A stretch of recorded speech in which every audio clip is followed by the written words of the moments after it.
लक्ष्मीनगर दिल्लीमा बसेर चार्टर्ड एकाउन्टेन्सीको काम गर्नुभयो। हजुर। कसरी कसरी के सङ्घर्ष गर्नु पर्यो त्यो चार्टर्ड एकाउन्टेन्सीको लागि? कहाँबाट यहाँ कुन ठाउँबाट पठन पाठन गर्नुभयो र दिल्ली कसरी पुग्नुभयो? म गाउँबाट पढेको, विश्व गाउँ मेरो, सिक्टा विश्व। ओके। त्यहाँ चाहिँ नि श्रीमङ्गल माविबाट +2 10th गरिसकेपछि एसएलसी गरेँ। एसएलसी या एसईई? एसएलसी गरेँ सर। ओके, तपाईँको पालो? हजुर, मेरो एसएलसी थियो। त्यसपछि वीरगञ्ज पब्लिक कलेजबाट +2 गरेँ। ओके। आफ्टर +2 मैले अडिट सिक्नको लागि एउटा अडिट फर्म पनि गएँ। अब मलाई बिचमा एकपल्ट फेरि रोक्छु। नेपालमा पनि काठमाडौँमा बसेर सियु प्रिपरेसन गरेको हेर्छु। हजुर। मेरै आफ्नो एकजना नातामा पर्ने छन् साथी, उनी क्याम्ब्रिजबाट भन्छन्। कसो कसो एसोसिएट भएर उनी पनि सिए गरे। He is not licensed one till now. के छ नेपाल र इन्डिया बिचको के फरक भेट्छ? यसलाई कुरा हेर्ने हो भने मार्केट हेर्ने हो। यदि म कुनै व्यापार गर्छु भने म आफ्नो मार्केट हेर्छु। इन्डियामा के छ, पपुलेसन बढी छ, सिए पढ्ने विद्यार्थी सङ्ख्या बढी छ। ओके। अब त्यहाँ के छ, एकदम टिचरको क्यापेबिलिटी हाई छ। इन्डिया कुरा गर्ने हो भने आज पनि नेपालमा पढ्ने विद्यार्थीहरू धेरै जसो बुक्स र क्लासेस इन्डियाको प्रेफर गर्नुहुन्छ। इन्कम ट्याक्सको मामलामा पनि तपाईँ टर्नओभर ट्याक्स दिएर 1 करोडसम्म आफूलाई सेफ एन्ड सिक्योर गर्न सक्नु। यस्तो छ, डे 1 को कुरा त ठिक छ, तर डे 2 को कुरामा चाहिँ नि विवाद छ। ठुलो विवाद छ। तपाईँले भन्नुभएको पहिलो किस्ता, दोस्रो किस्ता, तेस्रो किस्ता, म टिडिएस जान्न चाहे being a businessman, business organisation, मैले कसँग सामान किन्दा पेमेन्ट गर्दा टिडिएस काट्नु पर्छ कि पर्दैन? मैले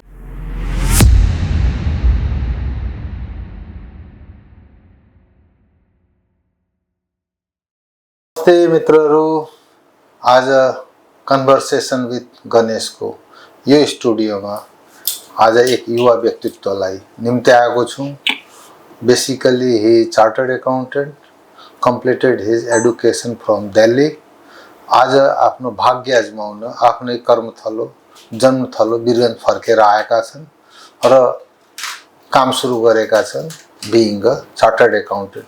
उनका आफ्ना अनुभव छन्, आफ्ना विचार छन् र सुझावहरू छन् र केही कुरा युवाहरूको लागि भन्नै पर्ने टिप्सहरू पनि छन्। उहाँलाई मैले स्वागत गरेँ। ल, स्वागत छ। नमस्कार। लक्ष्मीनगर दिल्लीमा बसेर चार्टर्ड एकाउन्टेन्सीको काम गर्नुभयो। हजुर। कसरी कसरी के सङ्घर्ष गर्नु पर्यो त्यो चार्टर्ड एकाउन्टेन्सीको लागि? कहाँबाट यहाँ कुन ठाउँबाट पठन पाठन गर्नुभयो र दिल्ली कसरी पुग्नुभयो? सर, यसो कुरा गर्दाखेरि यो होल सिए जर्नी नै नसोचेको कुरा भयो मेरो लागि। ओके। म गाउँबाट पढेको, विश्व गाउँ मेरो, सिक्टा विश्व। ओके। त्यहाँ चाहिँ नि श्रीमङ्गल माविबाट +2 10th गरिसकेपछि एसएलसी गरेँ। एसएलसी या एसईई? एसएलसी गरेँ सर। ओके, तपाईँको पालो? हजुर, मेरो एसएलसी थियो। त्यसपछि वीरगञ्ज पब्लिक कलेजबाट +2 गरेँ। ओके। आफ्टर +2 मैले अडिट सिक्नको लागि एउटा अडिट फर्म पनि गएँ। कुन फर्म थियो भनिहाल्नुहोस्। यहाँ दिपु राई भनेर अङ्कल भन्नुहुन्छ, अहिले त्यति चिन्जान छैन, तर त्यो बेलामा 2012 मा मैले कुरा गर्दाखेरि त्यहाँ 2-3 दिनसम्म गएर मैले सिकेँ पनि। कति दिन? 2-3 दिन जम्मा। ओके। त्यसपछि के भयो, हाम्रो अनिल सरको अफिसमा, अनिल पटवारी, त्यहाँ एउटा बर्माजी हुनुहुन्थ्यो। उहाँ सेमी सिए हुनुहुन्छ, भन्दाखेरि क्याप 1 र क्याप 2 पास गरेको, तर सिए फाइनल नभएको। के पुरा नाम के उनको? ठ्याक्कै नाम त मलाई थाहा छैन, एकदम ओल्ड एजको मान्छे उहाँ हुनुहुन्थ्यो त्यति बेला। ओके। अब रिटायर भइसक्नु भयो। उहाँले मलाई बोलाएर चाहिने तपाईँ दिल्ली जानुहोस्, बिबिएस गर्नुहुन्छ, केही हुँदैन, तपाईँ 15,000 20,000को स्यालेरी कमाउनुहुन्छ। उहाँको विचारको हिसाबले तपाईँ दिल्ली जानुहोस्। दिल्ली गइसकेपछि तपाईँ यदि फाइनल भएन भने तपाईँको 2टा लेभल क्रस गर्नुभयो भने 35,000 को तपाईँ महिना कमाउनुहुन्छ। 35,000 भन्नुभयो? हजुर। ओके। 35,000 को महिना कमाउनुहुन्छ। त्यस्तो प्लानिङ भयो। त्यो कुरा मेरो घरमा आयो। घरमा अङ्कल बेलुका आएर, नरेश दिल्ली सिए पनि राम्रै कुरा हो, गएर दिल्ली सिए गर। त्यसभन्दा पहिला मेरो बीपीसी का जति हाम्रो साथीहरू थिए हाम्रो 7-8 जना ग्रुप थियो सबैजना सीए गर्न दिले गइसकेको थिए you are the last one yes I was the last one मैले हुँदैन भनेर मसँग हुँदैन सीए त्यो हिसाबले चाहिने मैले त्यो डिसाइड पनि गरेन अनि उता प्लानिङ पनि गरेको थिएन मैले किनकि मेरो +2 को पर्सेन्टेज 50%। ओहो म पहिलो व्यक्ति हो जो 50% +2 मा रिजल्ट लिएर दिल्ली पढ्न गएको हुँ। त्यसपछि उहाँले त्यही सम्झाउनु भयो नरेश यहाँ काम गर्नुहुन्छ बीबीएस गर्नुहुन्छ तपाईको 15-20 हजारको स्यालेरी पाउनुहुन्छ तपाई दिल्ली जानुस् एकाउन्ट राम्रो छ तपाईको मेरो एकाउन्ट चाहिँ राम्रो थियो फेभरेट सब्जेक्ट अब दिल्ली गइसकेपछि गए अचानक त्यो पनि तत्काल टिकट लिए काउन्टरमा गएर त्यसपछि गए सीपीटी को प्रिपरेसन फर्स्ट एक्जाम इन्ट्रान्स को राम्रो भयो उता सीपीटी को प्रिपरेसन भइसक्यो यता +2 को रिजल्ट बाँकी थियो सीपीटी हुने कन्फर्म छ कि म सीपीटी मा पास भइहाल्छु रिजल्ट त चाहियो नि त +2 मा पास हुन्छु भने त्यो डाउट थियो मलाई ओहो सीपीटी एकदम राम्ररी पढायो मेरो किनकि भन्दाखेरि मेरो जुन ग्रुप थियो 5-6 जनाको एकदम मेहनती र आफ्नो लेभलको टप्परको ग्रुप थियो मेरो एउटा साथी थियो अमित कर्ण मेरै सेक्सनबाट पढेको बीपीसी मा पर्सा जिल्ला टप्पर मेरो भाइको रिश्ता थियो यस्तो साथीभाइको उले मलाई कुटेर भएन जे गरेर एकदम राम्ररी पढायो सीपीटी को प्रिपरेसन भयो रिजल्ट थियो +2 को आउनेवाला तनाव भयो कि +2 को रिजल्ट भएन भने अब के गर्ने भगवानको कृपाले +2 मा पनि 50% आयो र पास भए यसरी सीए को जर्नी अब सुरु भयो। अब मलाई बीचमा एकपल्ट फेरि रोक्छु नेपालमा पनि काठमाडौँमा बसेर सीए प्रिपरेसन गरेको हेर्छु मेरै आफ्नो एकजना नातामा पर्ने छन् साथी उनी क्याम्ब्रिजबाट भन्छन् कसो एसोसिएट भएर उनी पनि सीए गरे he is not licensed one till now के छ नेपाल र इन्डिया बीचको के फरक भेट्छ यस्तो छ सबैभन्दा पहिला कुरा हेर्ने हो भने मार्केट हेर्ने हो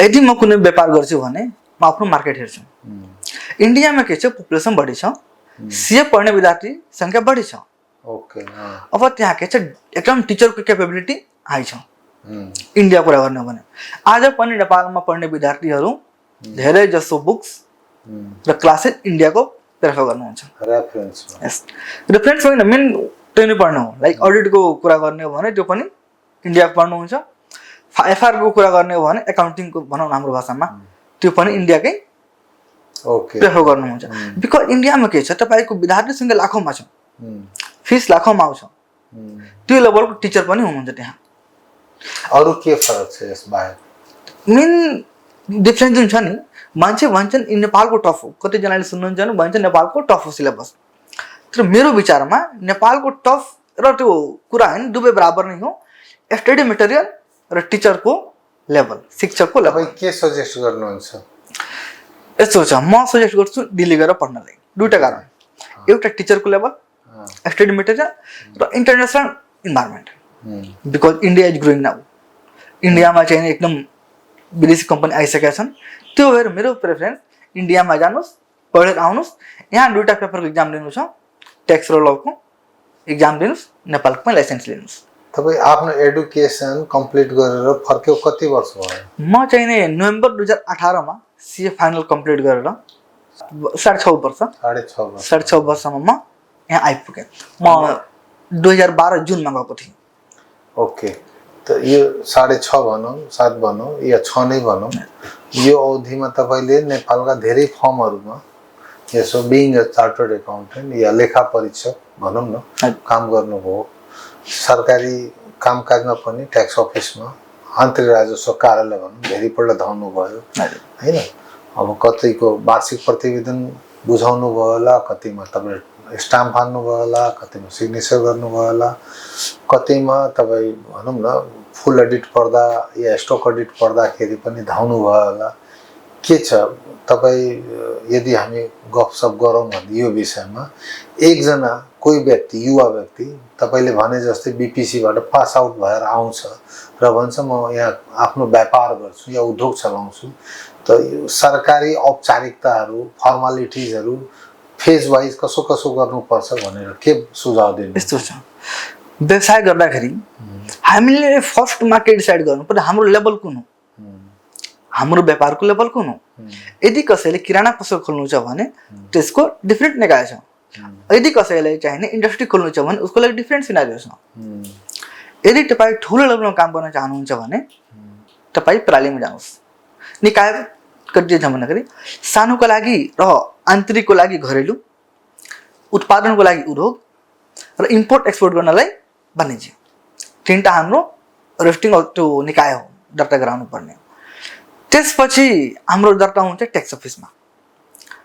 यो भयो हाम्रो नर्मल कुरा गर्दाखेरि। तर यदि प्रणाली दर्ता गर्नु छ भने कम्पनीमा जानु छ, ठुलो व्यवसाय गर्नु छ, मलाई पसल होइन, मलाई एउटा इन्डस्ट्री खोल्नु छ भने मेरो लागि बेटर छ म कम्पनी रेजिस्टर कार्यालयमा दर्ता गराएर फिर उद्योग या वाणिज्यमा जहाँ दर्ता गराएर आफ्नो व्यवसाय सुरु गर्दा राम्रो हुन्छ। यसको कारण छन्, यदि तपाईँ प्रोप्राइटरसिप गर्नुहुन्छ भने सपोज तपाईँको ट्याक्स लाग्छ स्ल्याबमा। स्ल्याब भनेको तपाईँको 10%, 20%, 30%, 36% र 39%सम्म पनि ट्याक्स लाग्छ स्ल्याबमा। तर प्राली र अन्य निकायमा यदि तपाईँ त्यहाँ दर्ता गर्नुहुन्छ हाम्रो कम्पनी रेजिस्टरमा भने तपाईँको फ्ल्याट ट्याक्स रेट 25%। सो हामीले के डिसाइड गर्नु पर्यो आफ्नो लेभलमा, हाम्रो प्रफिटको लेभल कहाँ जान्छ। यदि हाम्रो प्रफिट 40-50 लाख हुन्छ भने त्यसको 25% ट्याक्स कति हो त्यो हेर्ने हो, स्ल्याबले कति हुन्छ त्यो पनि मिलाउने हो। तर हाम्रो माइन्डसेट हुनु पर्यो कि हामी कुन लेभलमा काम गर्न गइरहेछौँ। तपाईँ के सजेस्ट गर्नुहुन्छ एक अनाडी मान्छेलाई? यसो छ, म त्यही भन्छु, यदि सानो व्यापार गर्नुहुन्छ भने तपाईँ प्रोप्राइटरसिप गर्नुहोस्, यहाँ दर्ता गर्नुहोस्। तर ठुलो गर्नुहुन्छ भने तपाईँ प्रालिम गर्नुहोस्। ठुलो त सबैले सोचे हुन्छ होइन, यसो हुँदैन। कहिलेकाहीँ के हुन्छ, सपोज मेरो छ भने मेरो अब इन्डस्ट्री खोल्ने मेरो माइन्डसेट भयो, तर पसल पनि छ, पसल पनि खोलेका छन्, कसैको यो पनि व्यवसाय छ, मान्छेको आफ्नो आफ्नो क्यापेबिलिटीको हिसाबले व्यवसाय सुरु गर्नुहुन्छ। लाइक इन्डस्ट्री खोल्नु छ, मेरो प्रफिट टर्नओभर बढी हुन्छ, मेरो बढी प्रफिट हुन्छ भने त्यसको हिसाबले म दर्ता गर्ने हो। सानो व्यापार छ भने यहाँ घरेलुमा जाने, ठुलो छ भने प्रालिम जाने। त्यो रजिस्ट्रेसन पछिको सेकेन्ड प्रोसेस के छ? सेकेन्ड तपाईँको यहाँ आइआइडीमा दर्ता गर्ने। अब यहाँ पनि हेर्नु पर्यो मेरो कारोबारको नेचर के, पहिला त साइज के, साइजको हिसाबले दर्ता गर्ने घर प्राली कि यहाँ तपाईँको प्रोप्राइटरसिपमा। त्यसपछि मेरो नेचर के, नेचर भन्दाखेरि भ्याटेबल कि नन भ्याटेबल। भ्याटेबल छ भने त्यसको भ्याट र पेन सँगै लिने, छैन भने पेन नम्बर गएर आन्तरिक राजस्व कार्यालयमा पेन नम्बरमा दर्ता गर्ने। अर्को छ हाम्रो नेचर भन्दाखेरि तपाईँको इम्पोर्ट हो, एक्सपोर्ट हो कि उत्पादन हो कि लोकल मार्केट से खरिद बिक्री हो। अब लोकल गर्दाखेरि तपाईँको दर्ता हुन्छ घरेलुमा, इम्पोर्ट एक्सपोर्ट गर्नुहुन्छ भने दर्ता हुन्छ हाम्रो वाणिज्यमा, र उत्पादन गर्नु छ भने इन्डस्ट्रीमा। यो कुरा चाहिने हामीले पहिले नै आफ्नो माइन्डसेटमा हामी गर्ने कि त्यो प्लानिङ गरेर मात्र अगाडि बढ्नुपर्छ। यसमा 2-4वटा कुरो छुटाउनु भयो जस्तो लाग्छ मलाई। पहिला त कुरो यतिसम्मको इन्कम भएमा तपाईँलाई छुट पाउँछ। दम्पति छ भने 5.5 लाख, 6 लाख छ अहिले 6 लाख। त्यसपछिको 1 लाखको अर्निङमा जम्मा 10%, 2 लाख भइसक्छ। अब त्यो 2 लाख त्यो पनि धेरै राम्रो। यसकारण सानो लेभलमा कसैले काम गर्न खोजिरहेछ भनेदेखि रिकमेन्ड मेरो विचारमा प्रोप्राइटरसिप नै गरौँ यो कुरो। सेकेन्ड कुरो के छ भनेदेखि भ्याटेबल नन भ्याटेबल नयाँ मान्छेलाई थाहा हुँदैन। मेरो विचारमा हामी सुझाव दिउँ अनुसूची 1मा गएर हेरौँ के छ। अब यसो छ, भ्याटेबल र नन भ्याटेबलमा के छ, सुरुमा जुन बेला भ्याट आएको थियो सरकारले लिस्ट निकाल्यो, यो आइटममा भ्याट लाग्छ। तर पछि उल्टा भयो, यो आइटममा भ्याट लाग्दैन, यस बाहेक सबैमा भ्याट लाग्छ। यदि तपाईँ माटो कारोबार गर्नुहुन्छ भने त्यसमा पनि भ्याट छ भन्दाखेरि हामीले अनुसूचीमा लेखेको आइटम बाहेक सबै कुरामा भ्याट लाग्ने हो। त्यो हामी सजेस्ट गरौँ। सेकेन्ड कुरो सर्टेन टर्नओभर 20 लाखसम्ममा तपाईँ भ्याट लिनु पर्दैन। होइन, यस्तो छ, यदि तपाईँको सर्भिस नेचरको लाइक मेरो अडिट हो, यदि अडिट फर्म छ भने तपाईँको 30 लाख सबैमा टर्नओभरसँग मतलब भयो। 30 लाख टर्नओभर सर्भिसमा। हजुर, सर्भिस चाहिँ लाइक ठेकेदार छन् भने उनीहरूको पनि 30 लाख रुपियाँ। यदि मेरो ट्रेडिङ छ, सामान किनबेच गर्नु हो भने 50 लाख। यदि मिक्स छ भने फेरि 30 लाख के छ भनेदेखि मिक्स हजुर अरु यी तीनटा केटा तपाईँको 50 लाख सप्लाई अफ गुड्स भयो, सप्लाई अफ सर्भिसको लागि 30 लाख र मिक्स छ भने 30 लाख। यो लिमिट क्रस गरिसकेपछि अनि तपाईँ भ्याटेबल आइटममा डिल गर्नुहुन्छ भने तपाईँले भ्याटमा दर्ता गर्नु पर्यो। इन्कम ट्याक्सको मामलामा पनि तपाईँ टर्नओभर ट्याक्स दिएर 1 करोडसम्म आफूलाई सेफ एन्ड सिक्योर गर्न सक्नु। यसो छ डे 1 को कुरा त ठिक छ, तर डे 2 को कुरामा चाहिँ नि विवाद छ, ठुलो विवाद छ। जस्तो सरकारले डे 1 डे 2 के भन्यो भन्दाखेरि यो व्यवसायको लागि, सानो व्यवसायको लागि अलि इजी होस् भनेर ल्याएको कुरा हो। तर यदि कुनै व्यवसायको कारोबार 90 लाख छ भने उसको डे 2 मा कर कति हुन्छ भन्दाखेरि 30 लाख को 7500, त्यसपछि 20 लाख को 1% 20,000, फेरि 40 लाख को 0.8% 32, तपाईको 90,000 जति ट्याक्स लागिहाल्यो। 80-90,000 जति, 80-90 होइन 60-65 जति भयो तपाईको। भन्दाखेरि मैले 90 लाख को कारोबार गर्दाखेरि 60-65 ट्याक्स लागिहाल्यो। र त्यही कुरा यदि डे 2 डे 3 भएको भए, अप्सन दिएको भए मैले सरकारले, म अडिट गराउँथे। अडिटमा कति जान्छ मेरो फी? 15,000 20,000 अडिट फी जान्छ मेरो। सीए गराउँछु भने 20,000, अरूसँग गरायो भने अलिक कम हुन्छ फी। 20,000 को अडिट फी भयो र तपाईको नर्मल सिनारियो हेर्ने हो भने प्रफिट चाहिँ नि 5% भन्दा बढी आउँदैन। कुनै पनि व्यवसायको नर्मल एभरेज प्रफिट 5,000 पनि ठुलो भयो।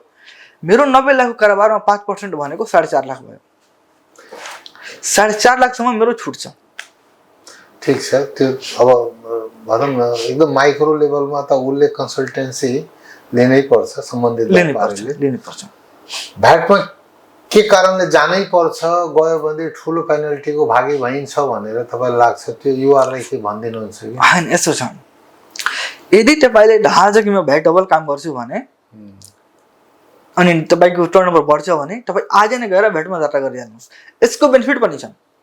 सपोज मेरो फर्म भ्याटमा छ, म कुनै सामान एउटा पेन किन्न गएँ, त्यो पेनमा भ्याट लागिरहेछ भने म एउटा भ्याटमा दर्ता भएको पार्टीसँग त्यो पर्चेज गर्छु, किनकि त्यो भ्याटको म क्लेम पाउँछु। पेनमा किनभने प्राइस सेम रहन्छ र भ्याटवालासँग पनि किने प्राइस सेम रहन्छ। मलाई फाइदा के हुन्छ? मेरो भ्याटको त्यहाँ क्लेम गर्न पाइयो। सो यदि हाम्रो कारोबार त्यो लेभलको छ भने बेटर हुन्छ तपाईँ भ्याटमा गएर दर्ता गर्नुहोस् र काम गर्नुहोस्। अर्को पुस्तक एउटा म थप्न चाहे, समस्या के छ? सानो व्यवसायीलाई नलेज नभएर उहाँहरू भ्याटको पैसाले पनि आफ्नो पैसा बुझ्नुहुन्छ। सपोज सामान कुनै उसको प्राइस 100 रुपियाँ, त्यसमा भ्याट जोडी 13 रुपियाँ, 113 भयो। उहाँहरू के भन्नुहुन्छ? मेरो 113 रुपियाँ मेरो पैसा हो, होइन, तर 13 सरकारको हो। सो व्यवसायीले आफ्नो क्यालकुलेसन गर्दाखेरि यो कुरा पनि ध्यान राख्नुपर्छ कि यो पैसा मेरो होइन, मेरो आफ्नो प्रफिटको हिसाब गर्ने 100 रुपियाँमा हो। त्यो जुन क्लेम गर्ने भन्नुभयो नि, यही आएर तपाईँको कुरो दुइटै बाजियो। मैले जुन क्लेम गर्ने हो त्यो क्लेम गर्ने कुन रकममा जुन मैले बजारबाट उठाइसकेका छु त्यो कट्टा गरेपछि एक्स्ट्रा पैसा तिर्नै पर्यो। प्यानमा गएपछि मैले न क्लेम गर्ने हो न सरकारले थप बुझाउने हो। यसकारण मलाई लाग्छ दुईटैको इम्प्याक्ट 1-1.5% भन्दा बढी फरक हुँदैन व्यापारलाई। म के भन्छ सर, सपोज मेरो एउटा पसल छ, मेरो पसल छ पेनको, मैले त्यो सामान कहीँ न किने होला, किनेको व्यक्ति त भ्याटमा होला किनकि उसको कारोबार ठुलो लेभलमा छ, ठीक छ, इन्डस्ट्री छ भने कहीँ न कहीँ आएको होला। यदि कुनै म्यानुफ्याक्चररबाट त्यो म्यानुफ्याक्चर भएको छ भने त्यो चाहिँ भ्याटमा होला। मैले भ्याट तिरेर किने, मैले यदि पेनमा छु भने त्यो त क्लेम गर्न पाइएन मैले, म त्यही एमाउन्ट पैसामा थपेर यहाँ बेच्छु। सपोज तपाईँ चाहिँ ट्याक्स भ्याटमा हुनुहुन्छ, यदि म भ्याटमा भएको भयो त्यो मार्जिन राखेर सपोज 50 रुपियाँमा किने 60 रुपियाँमा बेच्छु भने 10 रुपियाँको मार्जिनको पैसा उठाए सरकारले तिरे, यता मैले तिरिसकेको छु होइन त्यो मार्जिन। अब तपाईँ के गर्नु? तपाईँले के हुन्छ फाइदा? त्यो 60 रुपियाँमा जुन भ्याट लाग्छ नि त्यसको क्लेम पाउनुहुन्छ। मैले जुन सामान बेचेँ मैले त्यो त 50 रुपियाँ प्लस भ्याट किने, मैले त्यो भ्याट क्लेम गर्न पाएन, त्यो मेरो कस्ट भयो, त्यो कस्टमा प्रफिट जोडेर मैले बेचेँ। Mathematically I disagree with you. मैले 60 रुपियाँमा भ्याटमा भए पनि 60 मै बेच्ने हो, प्यानमा भए पनि 60 मै बेच्ने हो। म 60 मा बेच्यो भनेदेखि त्यसको 13%मा उठेको 13%मा जुन एक्स्ट्रा छ सरकारलाई मैले थप बुझाउनु पर्ने। प्यानमा छु भने बुझाउनै परेन नि मैले। तर तपाईले बुझाउनु परेन, तर जुन पार्टीले किनिरहेछ तपाईसँग, पार्टी होइन, प्यानमा दर्ता हुने बित्तिकै तपाईँ पार्टीलाई बेच्नै सक्नुहुन्न, त्यो त कन्ज्युमरलाई बेच्ने हो। यस्तो यही समस्या छ सर। त्यही भनेको यहाँ चाहिँ नि त्यो छ। यदि यो क्वेसन मैले के भन्न खोजेँ तपाईँलाई, यदि तपाईँ भ्याटमा आउनुहुन्छ भने तपाईँ अरू पार्टीले बेच्न सक्नुहुन्छ। हो, अब कारोबारको स्केलमा हो। तपाईँ सजेस्ट गर्नुहोस् मेरो विचारमा, if you are retailer, if you are having a counter shop only, so start your career with PAN number. With PAN number. Thereafter you get extra turnover, you have a capacity to maintain account and everything, then go for that. Yes, then. त्यो मेरो विचारमा बढी त्यो better छ। तर यति मैले के भने माइन्डसेट बनाउनु पर्यो। हाम्रो माइन्डसेट कुन हो, हाम्रो व्यापारको लेभल कुन हुन्छ। यदि पसल छ भने त्यो पेनमा दर्ता गरेर मजाले काम गर्न सकिन्छ। त्यसमा इस्यु भएन। माइन्डसेटमा पनि हामीले के गाइड गरिदिनु पर्छ, बिङ एक्सपिरियन्स पर्सन, हरेक मान्छेले ठुलो सपना हेर्छ, बट ग्रेजुअल फेजमा त्यो सपनालाई ब्रेक डाउन गरेन भनेदेखि ठुलो लफडामा पर्न सक्छ। भ्याटका फर्मालिटिजको लागि त्यही लेभलको उनले एक्सपर्टाइजेसन पनि हुनुपर्छ। अब टिडिएसको कुरो गरौँ, धेरै मान्छेलाई कन्फ्युजन हुन्छ। जस्तै भन्नुभयो नि, सबैले भन्छ मेरो भयो यो, टिडिएसमा पनि बहुत झमेला छ। टिडिएस काट्न सरकारले भन्छ, काट्न छुट्या हुन्छ, पछि आफैले बेहोर्नुपर्छ। के हो टिडिएस, अलि बताउनुहोस्। टिडिएस किन आयो भन्दाखेरि इनिसियल फेजमा जब टिडिएस आयो भन्दाखेरि सरकारलाई त इभेन्चुअली पैसा खर्च गर्नु छ, तर हाम्रो रिटर्न कहिले फाइल हुन्छ, पुसमा सरकारले त पैसा चाहियो। सो टिडिएस एउटा माध्यम हो। यदि म तपाईँले कुनै पेमेन्ट गर्दैछु भने तपाईँसँग त्यो पैसा सर्टेन पर्सेन्टेज काटेर तपाईँकै नाउँमा मैले डिडक्सन जम्मा गरेर टिडिएस गर्दाखेरि त्यो तपाईँको नाउँमा पैसा गइहाल्छ। फाइदा के भयो, सरकार कहाँ पैसा पुग्यो टाइममा, हामीलाई होइन सरकारले फाइदा भयो। हामीले फाइदा भएको होइन, सरकारले फाइदा भयो। उसले पनि त आफ्नो खर्च धान्नु पर्ने छ। टिडिएस फुल फर्म के हो? Tax deducted at source. कति के स्ल्याब छ? अब यसमा 3-4 किसिमको छ। तपाईको फर्स्ट सेक्सन 87, यसमा तपाईको स्यालेरीको कुरा गरिन्छ। स्यालेरीमा चाहिँ स्लेब वाइज जाने हो। जुन 6 लाख मेरिट केसमा, 5 लाख अनमेरिट केसमा सम्म 1%। यो 1% को पनि अलि समस्या झाउँछ। कतिजनाले के लाग्छ यो टिडिएस नै हो, तर यो टिडिएस होइन, यो एसएसटी हो। एक्ज्याक्टली, तपाईँ टिडिएस भन्नुभयो नि, हो यो एसएसटी हो, यो फाइनल ट्याक्स हो। ठीक छ। अनि त्यसपछि 2 लाखको 10% गरेछ सरकारले, त्यसपछि 3 लाखको 20% गरेछ, यो भयो 11 लाख, त्यसपछि 9 लाखसम्मको 30%, आफ्टर द्याट 36% र 39% गरेछ। ओके, यो चाहिँ सबैको स्ल्याब हो। अब गर्ने कसरी, स्यालेरी केसमा तपाईँ उसको एस्टिमेटेड इन्कम क्यालकुलेट गर्नुपर्ने। आज मेरो सराउन्ड छ भने उसको यो सालको इन्कम कति हुन्छ क्यालकुलेट गर्ने, त्यसको टिडिएस कति हुन्छ, एसएसटी र टिडिएस दुवै बेग्ला बेग्लै क्यालकुलेट गर्ने, त्यसले 12 डिभाइड गर्ने। जति पैसा आयो त्यो पैसा काटेर सरकारले जम्मा गर्ने, बाँकी पैसा तपाईँले भन्नुभएको पहिलो किस्ता, दोस्रो किस्ता, तेस्रो किस्ता। म टिडिएस जान्न चाहे, being a businessman, business organisation, मैले कसँग सामान किने, किन्दा पेमेन्ट गर्दा टिडिएस काट्नु पर्छ कि पर्दैन? मैले यस्तो छ, सेक्सन 89 छ एउटा यहाँ। त्यो के भन्छ, सप्लाई अफ गुड्स एन्ड सर्भिसको केसमा यदि तपाईँ 50 र भन्दा बढी पेमेन्ट गर्नुहुन्छ 10 दिनको अन्तरालमा भित्रमा भने तपाईँले टिडिएस काट्नु पर्छ। यदि कन्ट्र्याक्ट छ भने कति पर्सेन्ट? 1.5%। 1.5। अब समस्या के छ, कन्ट्र्याक्ट। अब यहाँ कन्ट्र्याक्टलाई डिफाइन गरेको हामीले त्यति पाएनौँ। कतिजना के गर्नुहुन्छ, तपाईँ कुनै सामान गएर किन्नुभयो, सबै तपाईँ प्रिन्टर किन्नुभयो, त्यसैमा टिडिएस काट्नुहुन्छ, कतिजना काट्नुहुन्न। यो चाहिँ नि यो कन्फ्लिक्ट छ, यो कन्फ्लिक्ट छ मार्केटमा अहिले, कन्फ्युजन पनि छ। प्यान नम्बरवाला बिल मैले पाएँ भनेदेखि टिडिएस काट्ने कि नकाट्ने? यदि तपाईँको सेक्सन 88 मा यदि तपाईँ त्यस्तो बिल पाउनुभयो भने 15% टिडिएस काट्नु, कन्सल्टिङ फी, सर्भिस फी। अनि ट्रान्सपोर्टको बिल पायो भनेदेखि? ट्रान्सपोर्टको त अब तपाईँको रिभर्स चार्ज गरिसक्यो, तपाईँको भ्याटवाला नि लिनुपर्छ। एक हिसाबले कुरा गर्ने भने त्यसमा चाहिँ 1.5% टिडिएस काट्नुपर्छ हामीले। नन भ्याटवालामा भ्याट पनि हामीले नै बेहोर्ने। अब त सिस्टम आयो रिभर्स चार्जको। यो मेन पोइन्ट हो। ट्रान्सपोर्टेसन, तपाईँको रेन्ट रेन्टमा चाहिँ 10% टिडिएस काट्ने हो। यहाँ ठुलो कन्फ्युजन छ, टिडिएस काट्ने र बुझाउने कहाँ? रेन्टमा। हजुर, रेन्ट हाउस ठिक छ। अब के छ, ट्याक्स अफिसले क्लियर के लेखेको छ, इन्डिभिजुअल यदि ल्यान्डलर्ड घर मालिक घर धनी व्यक्तिगत हो भने त्यसको पैसा गएर लोकल स्थानीय सरकारमा बुझाउने हो। त्यसको भ्याग छ उसले नकाट्नु भनेछ, बुझाउनु नकाट्नु भनेछ त्यसमा। तर यदि तपाईँको त्यो कुनै फर्म हो, सपोज कुनै फर्मले म रेन्ट पे गरेछ भने त्यसको पैसा मैले आइआरडीमा बुझाउनुपर्छ। त्यसको बेनिफिट के हो, आइआरडीमा बुझाइसकेपछि इटिडिएस गर्दाखेरि त्यो पैसा क्लेम सम्बन्धित व्यक्तिले, सम्बन्धित कुन व्यक्तिले, जसको त्यो घर हो। सपोज फर्म हो त्यो त व्यक्ति, हजुर फर्म व्यक्ति। अब मेरो 10 लाख 1 लाखको रेन्ट छ भने 90,000 क्यास पाएँ, 10,000 मेरो ट्याक्सको अकाउन्टमा अनुसूची 10 मा आइहाल्यो। त्यस्तै गर्ने हो। अब कहानीलाई अर्कोतिर मोड। हजुर, चारैतिर इकोनोमिक रेसेसनको हल्ला छ हैन, विश्व बजार नै हल्लिरहेछ। यो अहिले अमेरिकाको नयाँ नीतिले गरेर पनि अलि प्यानिकमा छन् उद्योगपति व्यापारीहरू। वीरगञ्जमा लामो समयदेखि तपाईँ सबैको खाता खोतलिनु भएछ हैन, सबैको ब्यालेन्स सिट हेर्नु भएछ। तपाईँलाई के लाग्छ वीरगञ्जको अवस्था?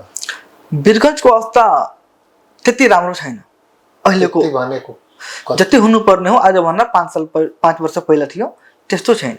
कारण छ, आँकडामा बताउनुहोस् न, मान्छे कन्फ्युज हुन्छ, प्रतिशतमा बताए। मैले के हेरेँ, केही व्यक्तिगत कारोबार जसको 40 करोड 50 करोड थियो उसको कारोबार आज 5 करोड 6 करोडमा हेरिसकेको छ। यति भयानक, यति भयानक। तपाईँको ड्राई फ्रुट्सको कुरा गर्ने हो भने ड्राई फ्रुट्स कारोबारीहरू यस्तो मार्का परेछ कस्टम भ्यालुसको कारणले।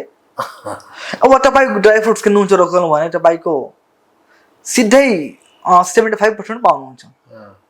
तपाईँको यहाँ 100 रुपियाँ पाउनुहुन्छ भने त्यहाँ 75 मा पाउने हो। अब मान्छे यहाँ किन किन्छन्, त्यहाँ गएर किन्छन्। त्यो त हरेक वस्तुमा होइन त्यस्तो समस्या। यसो छ, इन्डियामा के छ, जीएसटी क्याटेगोरी वाइज छ। यहाँ छ फ्ल्याट। सपोज कुनै सामानमा इन्डियामा जीएसटी छ तपाईँको 5%, यहाँ छ 13%। सामान सस्तो भयो इन्डियाको। त्यही भएर यदि वीरगञ्ज र रक्सौल कम्पेयर गर्ने हो भने रक्सौलको मार्केट अलि बढी बिजी छ कम्पेरिजन टु वीरगञ्ज। सामान त्यहाँ सस्तो छ।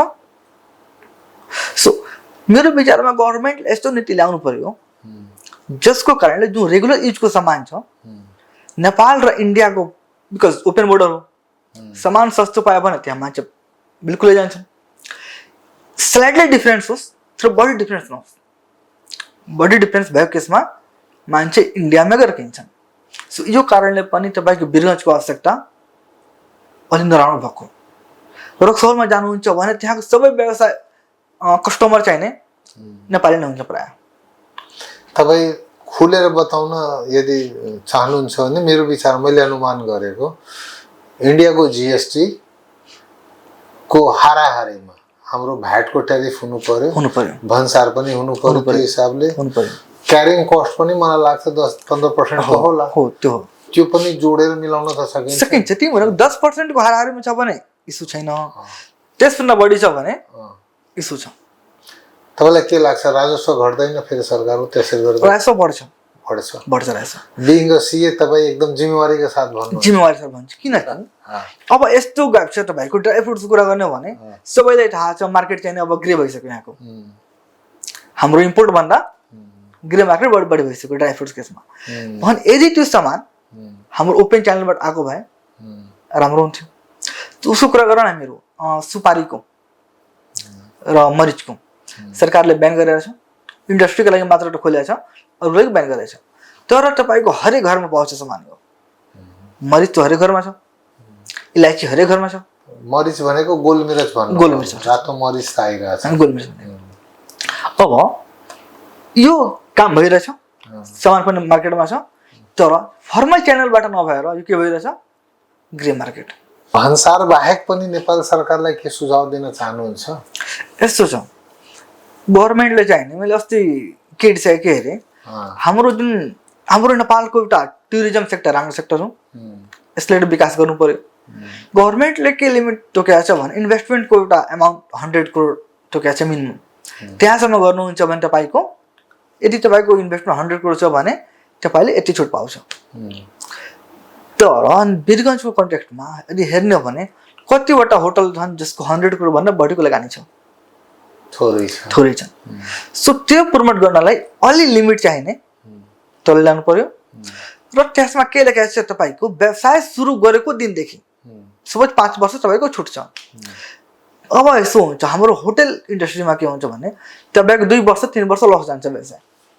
व्यवसाय सुरु गरिसकेपछि होटलको 2 वर्षसम्ममा लस जाने हो। मेरो 5 वर्षको सपोज त्यो क्लेम छ, म 5 वर्षसम्म 0% ट्याक्स त्यो फाइल गर्छु भने मेरो 2 वर्ष त यस्तै गइहाल्यो। तपाईँ के सजेस्ट गर्नुहुन्छ? सरकारले प्रफिट आर्जन गरेको इयरदेखि जो 5 वर्षको सीमा लगाउनु पर्यो। किनकि मेरो 2 वर्ष लस भयो, त्यो लसले सेटअप गर्न 2 वर्ष अझै गयो, बाँच्यो कति 1 वर्षले छुटेर के गर्ने? त्यो होटल व्यवसायलाई मात्र किन सम्पूर्ण व्यवसायलाई, खास गरेर इन्डस्ट्रीलाई यो सुविधा हुनु भएन? अब इन्डस्ट्रीको लागि मैले के भनेको, इन्डस्ट्रीलाई पनि चाहियो डेट अफ अर्निङ प्रफिट। यो व्यवसाय सुरु गर्नु डेट चाहिने उपयुक्त छैन। डेट अफ फ्रम जुन डेटदेखि व्यवसायीहरू जुन इयरदेखि प्रफिट आर्जन गर्नुहुन्छ त्यो सालदेखि चाहिने हामीले छुट दिनु पर्यो सरकारले, व्यवसायीले। बिकज लस 2 साल आयो, 2 साल सेटअप गर्नमा गयो, नेट बेनिफिट चाहिँ 1 साल मात्र हुँदो रहेछ यहाँ। ठिक कुरो।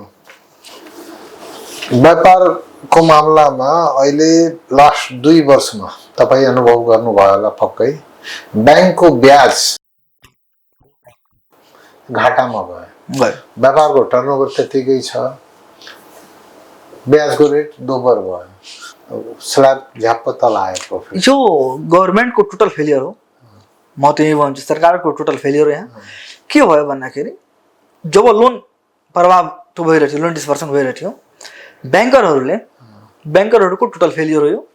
ब्याङ्करहरूले व्यवसायिक कन्डिसन नहेरेर आफ्नो लोनको पोर्टफोलियो बढाउनलाई लोन दिएको हो। पछि के भयो, त्यो लोन चाहिँ व्यक्तिगत पर्पजको लागि युज भएकै हो। ब्याङ्कको लोन कति खतरनाक हुँदो रहेछ त्यो धेरै व्यापारी रिलिज गरे। म जान्न चाहे ब्याङ्कको लोन हामीले म्याक्सिमम युज गर्ने या म्याक्सिमम हामीहरू इक्विटी पार्टनरसिपको रूपमा या आफ्नै घर जग्गाहरू बेचेर लगाउने हो या ब्याङ्कमाथि नै भर परेर नयाँ काम गर्ने? यसमा यसो छ, फर्स्ट क्वेसन तपाईँको थियो ब्याज दरको छ होइन। ब्याङ्कले चाहिँ नै एकदमै नराम्रो गरेको हो। जुन व्यक्तिले लोन चाहिँ 8% लिएछ उसको ब्याज दर 15%, 16% ब्याज चार्ज गरेको, त्यसमा जरिवाना चार्ज गरेको मैले आफैले हेरेको हो। व्यवसाय चाहिँ कोरोनामा क्ल्यास भयो र लोनको चाहिँ तपाईँको ब्याज दर दोब्बर भयो। धेरै व्यवसाय चाहिँ नै यो कारणले व्यवसाय बन्द पनि भएको हो वीरगन्जमा पनि र पुरै नेपालमा पनि। यो कुरालाई चाहिँ नै गभर्मेन्टले चाहिँ स्क्याप गरेको। अर्को कुरा हामी कुरा गर्छौँ लोन भर्सेस इक्विटीको। पहिला यदि हामी लोन लिइरहेछ भने हामीले त्यो पैसाले व्यवसायमा नै लगाउनु पर्यो। जुन पर्पजको लागि हामी लोन लिइरहेछौँ हामी त्यही काम गर्नुपर्ने हो। मान्छे पैसा लोन लिइहाल्छन्। म यसो मार्केटमा के हेर्छु होइन, सानो सानो फ्यामिलीलाई लोन लिन्छन् र पैसा के गर्छन्, जग्गा किन्छन्, बिहामा खर्च गरिदिन्छन्। लोन त तिर्नुपर्ने हो। ब्याङ्कबाट लिएको लोनको युटिलाइजेसन चाहिँ व्यवसायमा गर्दाखेरि तपाईँको रिटर्न आउँछ। ओभर स्टक गरेर राखिदियो भने तपाईँको नुकसान हुन्छ।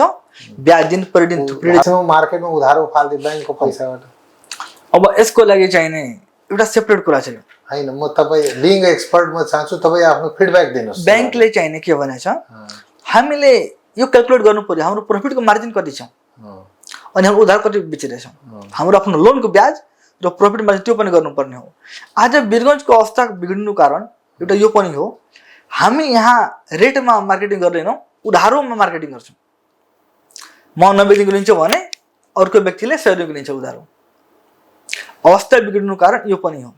ब्याङ्कको ब्याजको तपाईँले भन्नुभयो नि रेट बढ्यो, ब्याङ्करहरूसँग पनि हामी सम्पर्कमा हुन्छौँ। लजिक के छ भनेदेखि यदि हाम्रो ब्याजलाई कन्ट्रोल राष्ट्र ब्याङ्कले गर्ने हो भनेदेखि तपाईँको मार्केट प्राइस, कमोडिटीको मार्केट प्राइस कहिले दोब्बर पनि भइदिन्छ, कतिपय सामानको कहिले आधी पनि भइदिन्छ। त्यसलाई पनि यदि कन्ट्रोल सरकारले गर्ने हो भनेदेखि लिबरलाइजेसन, फ्री इकोनोमी यो शब्दै हटाए भइहाल्यो नि त। यस्तो छ, ब्याज दरले चाहिँ हैन सबैले इम्प्याक्ट परेको हो। ब्याङ्कले ब्याज दर बढायो, एउटा दुईटा हैन सबै इन्डस्ट्रीले असर परेको हो। यदि कुनै कमोडिटीको प्राइस बढ्यो भने त्यसमा मात्र व्यवसायको कारण छैन नि त, तपाईँको ड्युटी बढिरहेछ, तपाईँको ट्याक्सेसन बढिरहेछ, तपाईँको पीडा हो। तर बैंक त नफा कमाउन बसेको हैन। यस्तो छ, कसरी नफा व्यवसायले मारेर नफा कमाउनु त्यो पनि उचित हैन। त्यो त नैतिकताको कुरो हो, नैतिकताको कुरा हो। बट फ्री इकोनोमीमा सारा बैंकले या भनौँ न सारा व्यापारीले के हेर्छ भनेदेखि मेरो ब्यालेन्स सिट, किन बैंकमा पनि लगानी गर्ने तिनै व्यापारीहरू छन्, तिनै उपभोक्ताहरू छन्। बैंक भनेको कुनै एउटा साउको त होइन, फर्केर त आउने त्यही मार्केटमा पैसा हो। बैंकले यदि आजको दिनमा घाटा खान्छ भनेदेखि ऊ कलेप्स हुँदैन, इकोनोमी कलेप्स हुन्छ। हजुर, एकजना उद्योगपति व्यापारी कलेप्स हुन्छ भने इकोनोमी कलेप्स हुँदैन एकजना। बैंक भनेको सामूहिक लगानीको ठाउँ हो। त्यो कारणले बैंकको यो लजिक मेरो होइन, फेरि बैंकको लजिक हो। यो कारणले हामी ठाडो ढङ्गले त्यो हिसाबले बैंकलाई ब्लेम गर्न सक्दैनौँ। बट यो पोइन्टमा हामी एउटा सरकारले के प्रेसर दिन सक्छौँ भने बैंक कति रिजनेबल छ या कति कार्टलिङ गरेको छ। सिमेन्ट छडको पनि त कुरो उठ्यो, त्यही भनेको कार्टलिङ हुनु भएन। अब सिमेन्ट छडको कुरा गर्दाखेरि प्राइस झ्याप्पै डाउन भयो, सबै फ्याक्ट्री धराशायी भयो, सानो सानो फ्याक्ट्री सबै बन्द भयो, अचानक फेरि प्राइस हाई भयो, हाई पनि खुङ्खार भयो। अब यो पनि कुरा मैले के भने यो गभर्मेन्टको फेलियर हो, यो पब्लिकको फेलियर होइन। तपाईँको ब्याङ्कको कुरा गर्नुहुन्छ भने यो ब्याज दर 2% बढाएको भए ठिक हुन्थ्यो, 3% पनि ठिक थियो। तर 8%मा लिएको लोनको ब्याज दर 16% गर्नु, मैले आफ्नो प्लानिङ 8% गरेको थिएँ। मेरो चाहिँ नि म लोन लिएछु 1 करोड भने म 8%को हिसाबले प्लानिङ गरेको हो। एउटा त कोभिडमा मेरो व्यवसाय क्रास भयो, अर्को ब्याङ्कले ब्याज डबल गरिदियो, म कहाँबाट तिर्ने? तपाईँको कुरो यसरी हामी गरौँ, यो लमसममा कुरो नगरेर लोन चाहिँ एउटा हुन्छ कन्ज्युमरको लागि। कन्ज्युमरको लागि जुन लोन हुन्छ त्यसमा तलमाथि गर्न मिल्दैन ब्याङ्कले, कानुनले पनि ठाउँ ठाउँमा घेरा हुन्छ नेपाल बाहेक। अहिले नेपालमा पनि त्यो मामला कडाइ भयो। एउटा हुन्छ व्यापारिक लोन, त्यसमा ब्याङ्कले प्ले गर्न पाएन भनेदेखि ब्याङ्क पनि डुब्ने खतरा हुन्छ। किन कुनै बेला यही ब्याङ्क वीरगन्जमा नेपाल ब्याङ्कले 19% मसँग पनि ट्याक्स यो ब्याज उठाएको थियो कुनै बेला। त्यति बेला नेपालमा ब्याङ्कहरू नै थिएन, मान्छेको इन्भेस्टमेन्ट गर्ने बानी पनि थिएन, ब्याङ्कमा सेयर इस्यु गर्ने केही थिएन। पछि आएर 8% 7-8% भयो। यही ब्याङ्कले 12%मा पनि हामीलाई लगानी गरेको थियो, फेरि घटेर 6.5मा पनि आयो, फेरि उठेर 16मा पनि आयो। सरकारले मोनिटरिङ गर्नुपर्ने थियो, ठिक छ, तर फ्लक्चुएसन तपाईँ रोक्न सक्नुहुन्न। यस्तो छ, म के भन्न चाहन्छु भन्दाखेरि एउटा दुईटा व्यापारी होइन, प्राय व्यापारीले असर परेको छ जो ब्याजको कारणले। किनकि व्यापारी आफ्नो प्लानिङ गर्नुहुन्छ, सबै व्यवसायीहरू के गर्नुहुन्छ, आफ्नो प्लानिङ गर्नुहुन्छ। मेरो यति ब्याज खर्च, यति मेरो प्रफिट मार्जिन। तपाईँको ब्याज एकैचोटि डबल भयो भने, एकैचोटि त भएन, 1 साल लगाएर 1 साल लगाएर डबल भयो भने त पैसा कहाँबाट तिर्ने? बुझेँ, म आफै पीडित छु। तर लजिक हामीले कुनै न कुनै मतलब नि सर्वभवन्तु सुखेन भन्छौँ नि हामीहरू, काहीँ न काहीँ हामीले सबैको कुरो यो प्लेटफर्ममा गर्नुपर्छ। मेरो मात्र गयो भने यो प्लेटफर्म चाहिँ हामीले दुरुपयोग गरेको जस्तो देखेँ। होइन, मैले ब्याङ्कमा पनि मेरो लगानी छ, तपाईँको पनि लगानी छ, बिइङ अ सेयर होल्डर। जुन उद्योगपतिहरूको कुरो गर्छौँ म्याक्सिमम् तिनीहरूले ब्याङ्क चलाएका छन्, प्रफिट घुमफिर गरेर उद्योगपतिहरूको गोजीमै आएको छ। आम जनता जुन छ महँगाईको मारमा पर्यो, त्यो भन्न सक्छ। आज हामी कुरा गरौँ एउटा कुरा है, अहिले चाहिँ नि कन्ज्युमरको कन्फिडेन्स एकदम डाउन छ। ब्याङ्क पैसा दिन खोजिरहेछ, पैसा लिने मान्छे छैन। किन? मैले पैसा लिएँ, इन्डस्ट्री लगाएँ, सामान प्रोडक्सन गरेँ, बेच्ने कसलाई? त्यो कन्ज्युमरसँग पनि त हुनु पर्यो नि त्यो क्यापेबिलिटी अहिले पर्चेज गर्ने। सो त्यो ब्याज दर डबल गर्नुको असर अहिलेसम्म छ र अहिले निकट भविष्यमा पनि रहनेछ। देन तपाईँ के सजेस्ट गर्नुहुन्छ? ब्याङ्कसँग कमसेकम लोन लिएर आफ्नो इक्विटी म्याक्सिमम राख्ने? यस्तो छ, रिस्क कति छ त्यो हेर्नुपर्ने हो। हाम्रो पोर्टफोलियोको रिस्क कति छ? ब्याङ्कको ब्याज दर अब त गभर्मेन्टले नीति ल्याइसक्यो, आई थिङ्क ल्याउँदैछ कि ब्याङ्कको ब्याज दर यसो फ्लक्चुएट नहोस्। यदि यसरी फ्लक्चुएट भयो भने फेरि धराशायी हुन्छ व्यवसाय। अहिले पनि नेपालको व्यवसाय एकदम धराशायी छ, तर ब्याज दर एक लेभलमा आइसकेपछि बिस्तारै हामीहरू रिकभर गर्दैछौँ। तपाईँ लोन पनि लिन सक्नुहुन्छ र इक्विटी पनि रेज गर्न सक्नुहुन्छ। अब रिस्क लिने क्यापेसिटी कति छ त्यति मात्र हो। यदि मलाई लाग्छ कि मेरो व्यवसायबाट प्रफिट आउँछ 20% र ब्याङ्क तिर्नुहुन्छ 8% भने म लोन लिन्छु। 20% प्रफिट हुने सपोज एनुअल प्रफिट मेरो टर्नओभर बढी भयो, म बढी रोटेसन गर्न सके भने तपाईँ त सैकडौँ फाइल हेर्नु होला 20% वाला 5% क्रस गर्दैन त्यो। तर टर्नओभरको हिसाबले टर्नओभर बढी भयो भने सपोज मैले 1 करोड रुपियाँ लिएर 10 करोड काम गरेँ भने त्यो हिसाबले भने हो। यदि हाम्रो रिटर्न राम्रो छ भने ब्याङ्कमा जाने, अदरवाइज आफ्नो सेफगार्डको लागि रिस्क चाहिँ अलि डिभाइड गरेर इक्विटीमा जानु बेटर छ।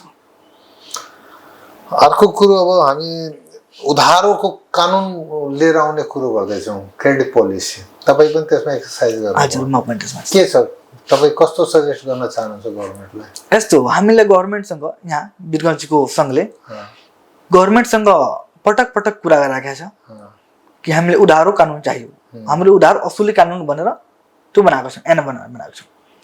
यो कानुन चाहिँ हामीले केन्द्र सरकारले पनि दिएको हो ड्राफ्ट कपी कि यसो यसो गर्नुहोस् भनेको। त्यसमा म पनि अलिक एक्टिभ थिएँ।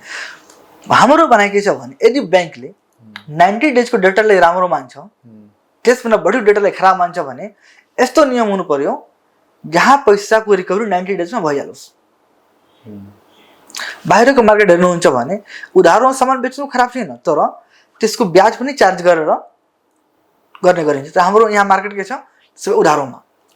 वीरगञ्जको हेर्ने हो भने हामीहरू इम्पोर्टर छौँ यहाँ बढी। हामी इम्पोर्ट गर्दाखेरि पैसा क्यासमा तिर्नुपर्छ कि विदिन 30 डेज तिर्नुपर्छ। तर हामीले यहाँ क्यास तिरेर उधारोमा सामान बेच्छौँ भने ब्याङ्कको लोन लिएर ब्याज पूर्व तिर्ने हो, पैसा आधी डुबिहाल्छ। मार्केटको सिनेरियो भने सपोज म यो 4-5 सालमा 20 लाख कमायो भने 2-4 लाख रुपियाँ पैसा डुबिहाल्छ। सो गभर्मेन्टले चाहिँ उधारो असुली कानुन एकदम छुट्टै लानु पर्यो। यति हामीले जुन भेग कुरो गर्छौँ कानुन लिएर आऊ, कानुन लिएर, मैले त 2 लाइनमा मजाले मिल्छ भन्दै आएको।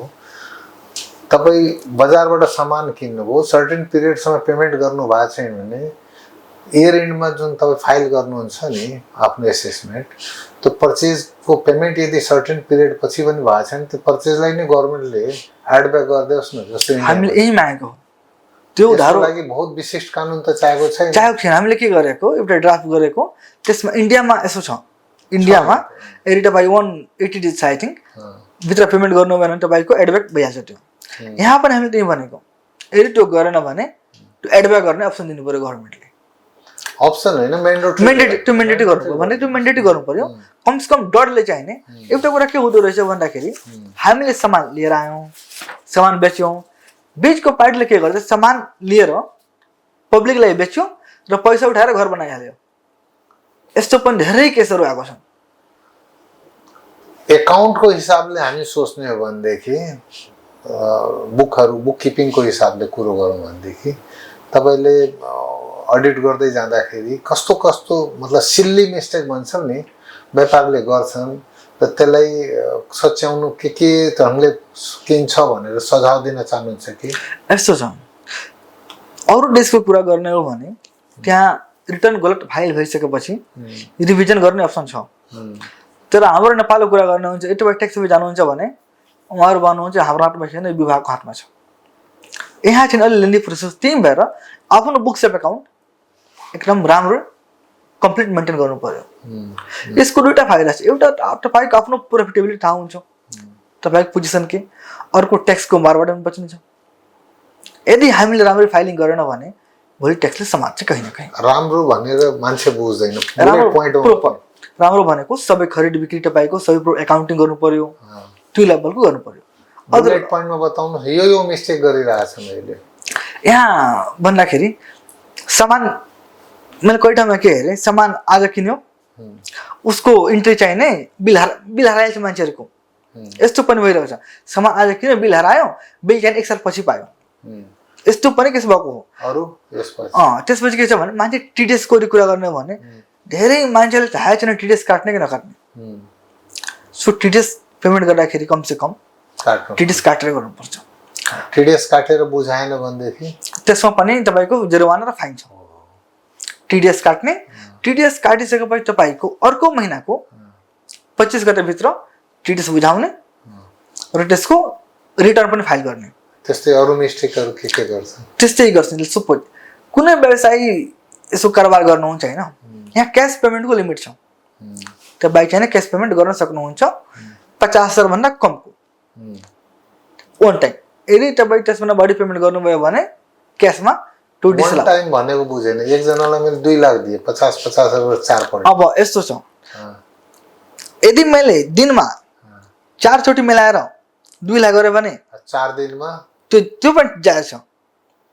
तर यहाँ क्वेसन के हुन्छ, मैले पटक भनेको दिनको कुनै यसमा हिसाब छैन। यदि मैले एक दिनमा 2 लाख रुपियाँ दिए, 5 चोटिमा दिए, 40 गरेर भने त्यो भ्यालिड छ। तर मैले जस्टिफिकेसन के दिनु पर्यो, मैले 40,000 किन पेमेन्ट गरेँ एक दिनमा। पैसा जसो व्यवस्था भयो त्यस्तो दिँदै गयो। अब यहाँ अलि मेनुअल त्यो छ, ट्याक्स अफिसरले अर्कै भन्ने हो, हामीले अर्कै भन्ने। एकाउन्ट पे चेकले पेमेन्ट गर्नु या आइपिएसले पेमेन्ट गर्नु। ओके, इलेक्ट्रोनिक माध्यममा पेमेन्ट गर्नु, सेफ भएर बस्नुहोस्। गाउँतिर गएछ मान्छे, यसमा के छ, किसानलाई चाहिने छुट दिएको छ, ब्याङ्कले पेमेन्ट गर्नुहुन्छ त्यहाँको कुरै छैन। हजुर, गाउँतिर जानुभयो त्यहाँ ब्याङ्क छैन, त्यसको चाहिने छुट दिएको छ सरकारले। यदि कुनै एरियामा ब्याङ्क छ भने त्यहाँ चाहिँ सरकारले छुट दिएको। अरू त्यसबाहेक के छ मिस्टेक्सहरू गर्ने? जस्तै मास्केबारी बनायो भर्यो तर डिफरेन्सको पैसा भ्याटमा बुझाएन, लास्टमा ब्याज जोडेर दुनियाँभरको आयो। त्यो सब बताउनुहोस् न अलिकति। त्यो मैले के एक दुईवटा फाइल मैले के हेरेँ, मान्छेहरू रिटर्न फाइल गरेर गए, अडिटर चाहिने रिटर्न फाइल गर्यो। अडिटर भन्दाखेरि यहाँ तीनटा अडिटर छन्, एउटा सिए, एउटा आरए र एउटा नन प्रोफेसनल भने उसले काम सिकेको +2 पास गरेको केटा। अब एकजना क्लाइन्टको के भयो थियो, त्यो अडिटर थर्ड क्याटेगोरीवाला मास क्वारी सबै फाइल गर्यो, उसको चाहिने ट्याक्स आयो 9 लाख रुपियाँ जति। उसले क्लाइन्टले केही पनि बताएन। इयर एन्डमा जब कर चुक्ता लिने समय आयो, क्लाइन्टलाई थाहा भयो मेरो 9 लाख रुपियाँ प्लस जरिवाना गरेर त्यो आइरहेछ भन्दाखेरि त्यो पनि समस्या छ। हामीले टाइम रिटर्न फाइल गर्ने, टाइममा डकुमेन्ट मेन्टेन गर्ने, अदरवाइज फाइन र पेनाल्टी स्वाभाविक लाग्छ। कानुनको दायरामा जे जसो छ इमान्दारीपूर्वक त्यो ट्याक्सको रिटर्न फाइल गर्ने, त्यति पैसा जम्मा गर्ने। किनकि भ्याटको पैसा हाम्रो पैसा होइन, हामीले पब्लिकबाट पैसा लिएर सरकारलाई दिएको पैसा हो। त्यो आफ्नो ठाउँमा त्यसको पनि बहसको विषय बन्न सक्छ। उदाहरणको लागि भन्सारमा त मैले पैसा तिरेको थिएँ, पार्टीबाट धेरै पछि उठायो, सरकारले मोज त मेरो पैसाबाट गर्यो, धेरै लजिक छ। त्यस्तातिर नजाउँ हामीहरू। अब आजभन्दा 20 वर्ष अगाडि तपाईँ मतलब पछाडिको दुनियाँमा भनौँ न कहाँ हुनुहुन्थ्यो, याद गरेर बताउनुहोस् त, के गर्नु? यस्तो हो, आजभन्दा 20 वर्ष पहिला त यस्तो केही प्लान पनि थिएन। मैले भनेको गाउँमा पढेको, के गर्नुहुन्थ्यो 20 वर्ष अगाडिको अवस्था के थियो त? 20 वर्ष त म स्कुल लेभलमा पढाइ गरेको थिएँ र गाउँको कुनै पसलमा समथिङ केही काम गर्छु भनेर त्यति बेलाको माइन्ड त्यही थियो। सिए भनेर सपना हेर्नु केही पनि थिएन, यो सडन भएको हो। आउने 20 वर्षमा कहाँ पाउन खोज्नु? यस्तो आउने 20 वर्षमा मेरो अब यो फिल्डमा आइसकेपछि र बिरगन्ज आइसकेपछि मेरो एम के छ भन्दाखेरि बिरगन्जको मार्केटलाई लाइक यहाँ के भइरहेछ अहिले मात्र अडिट भइरहेछ। सिओ काम के छ एफएचआर अडिट, तर यो नभएर कि एडन गरौँ व्यापारीहरूलाई, हजुर केही क्वालिटी एडिसन गरौँ, केही प्रफिट दिउँ भनेर त्यस्तो एउटा टिम बनाएर बिरगन्ज क्षेत्रलाई, म उद्योग वाणिज्यसँग पनि जोडेको व्यक्ति हो, त्यो हिसाबले यो क्षेत्रमा के त्यस्तो राम्रो काम गरौँ भनेर हाम्रो प्लानिङ छ। र यो चाहिने आउने 20 वर्षमा म यो एरियाको अब काठमाडौँबाट यहाँ आइसकेपछि यहीँ समर्पित हो र बिरगन्ज इन्डस्ट्री एरियालाई चाहिने एक लेभल नेक्स्ट लेभलमा पुर्याउने हाम्रो प्रयास रहन्छ। आजका युवाहरू बडा कन्फ्युज छन्, के गर्ने, कसो गर्ने, कहाँ जाने? कतिजना विदेश गइरहेछन्, कतिजना लोकलमा भए पार्टीको झन्डा बोकिरहेछन्, कतिजना सोध्न आउँछन् हामीले के गर्दाखेरि हाम्रो जब सेक्युर्ड हुन्छ। तर पनि थुप्रै केटाहरू सिए बन्न पनि आजको दिनमा एकदम इच्छुक छन्, एक्सपिरियन्स छन्। म सिए बन्छु भनेर सिए बनेर आउँछु। सिए बनेर आउने बित्तिकै त गजबको फेरि फ्युचर पनि हेरिरहेछन्। बिरगन्जमा धेरै सिए भाइहरूलाई हेर्छु, अहिले पनि उनीहरू बहुत सिक्योर्ड लाइफमा छ। नयाँ युवाहरूलाई, नयाँ पुस्तालाई जो सिए बन्न चाहनुहुन्छ, तपाईँ टिप्सको रूपमा के बताउन चाहनुहुन्छ त्यो अलिकति हिन्ट्स? यसो पहिलो कुरा गर्दाखेरि हाम्रो युवाहरू नयाँ पुस्ताको कन्फ्युजन दुईटा कारण छ यहाँको जुन छ हाम्रो एजुकेसन सिनारियो त्यो त्यति लेभलको छैन जति हुनुपर्ने हो। म मास्टर डिग्री पढेको कुनै कुनै विद्यार्थीलाई इन्टरभ्यू लिँदाखेरि उसलाई जर्नल इन्ट्री थाहा छैन, त्यस्तो युवाको विषयमा के कुरा गर्ने हामी? मेरो हिसाबले जब पढ्दाखेरि मान्छेहरूले भाइ बहिनीहरूले त्यो हिसाबको नलेज लिएर पढ्नको लागि पढ्नुपर्छ, मात्र डिग्रीको लागि पढ्नु जरुरी त्यो उचित छैन। देखि सीए बन्न चाहनुहुन्छ भने एकाउन्टमा अहिलेदेखि नै तपाईँ ज्ञान लिनुहोस्। Second point bullet. अब सीए गर्नु र गरिसकेपछि दुईटा फेज हो। सीए गर्नुमा मेहनत गर्नुपर्छ, पढ्दाखेरि मेहनत गरेर पढ्नुपर्छ। स्ट्रगल त्यो होइन, एक्चुअलीमा स्ट्रगल सुरु हुन्छ सीए पास भइसकेपछि। पास भइसकेपछि तीनटा अप्सन छ भाइसँग। यदि बिजनेसम्यान हुनुहुन्छ भने कोही छोरा भने बिजनेस गर्नुहोस्, यदि व्यवसाय ब्याकग्राउन्ड छ भने व्यवसायमा जानुहोस्, अदरवाइज दुईटा अप्सन कि जब गर्नुहोस् कि प्र्याक्टिसमा जानुहोस्। इजी लाइफ चाहियो भने जबमा राम्रो छ, सुरुमा 9 to 5 जब छ, तर केही राम्रो गर्नु छ लङ टर्म गर्नु छ भने प्र्याक्टिस चाहिने बेटर अप्सन हो। तो प्र्याक्टिसमा चाहिँ तपाईँको 5-6 साल कमसेकम स्ट्रगल गर्नुपर्छ। यो माइन्डसेट बनाएर बस्नुपर्छ कि मेरो चाहिने इन्कम 5 वर्ष 6 वर्ष पछि नै आउँछ। यो चाहिँ च्यालेन्जेस हो। मार्केटमा अलरेडी प्र्याक्टिस भइरहेछ, फाइल कहीँ न कहीँ छ। त्यो सबै गर्नको लागि आफ्नो लेभल त्यो पुर्याउन लागि कमसेकम 5-6 साल लागिहाल्छ। भनाइको मतलब मैले तपाईँको कुरोबाट दुईटा कुरो युवाहरूलाई सन्देश दिन चाहे। If you want to be CA then start learning about accountancy from very beginning. First thing. Second thing, being a CA is not enough. You have to decide whether you are interested in job or practice. Job तपाईँले instantly पाउन सक्नुहुन्छ, प्र्याक्टिसिङको लागि 5 वर्ष धैर्य गर्नु। यसको struggle गर्नुपर्छ। त्यो एक्चुअल स्ट्रगल यति हो। तर 5 वर्षपछि चाहिँ नै लाइफ एक लेभलको। ल अब हामीहरू फेरि भेटौँला नयाँ नयाँ विषयका साथमा। अहिलेलाई यही बिट बारौँ। मिलते हैं फिर ब्रेक के बाद। जय होस्। नमस्कार।